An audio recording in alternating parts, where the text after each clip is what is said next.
छत्तीसगढ़ में होते बदनाम गा भाग चली मंडल जी बजाक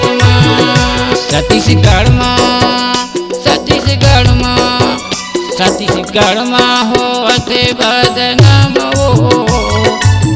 दोनों जन हंसबुगा मजाक में।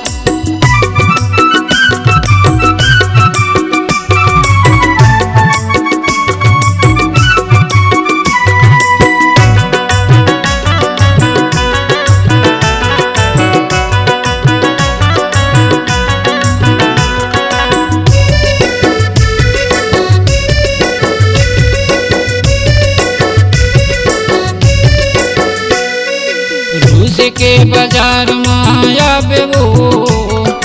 तोला कहूँ वीर दोनों जन हंसबुगा मजाक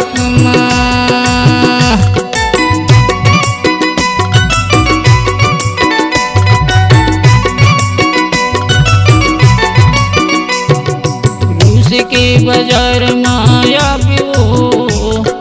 तोला कहूँ वीर छत्तीसगढ़ बदनाम गा भाग चली मंडल जी बजाक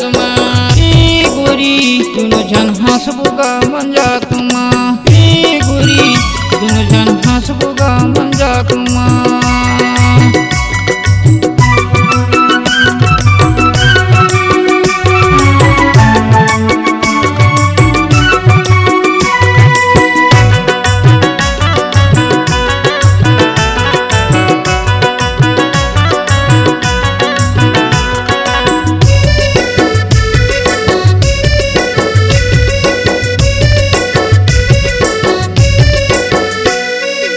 होलमी के बाजार माया बेवो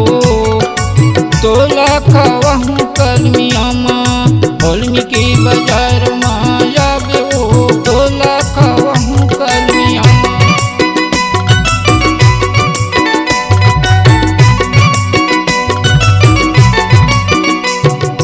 होलमी के बाजार माया बेवो तोला कहूँ कलमिया के बाजार माया बेवो तोला कहूँ कलमिया छत्तीसगढ़ में होते बदनाम भक्त चली मरल जी बजाक गोरी दोनों जन हंसबुगा मजाक गोरी दोनों जन हंसबुगा मजाक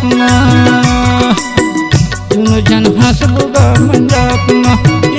गोरी दोनों जन हंसबुगा मजाक गोरी दोनों जन हंसबुगा मजाक।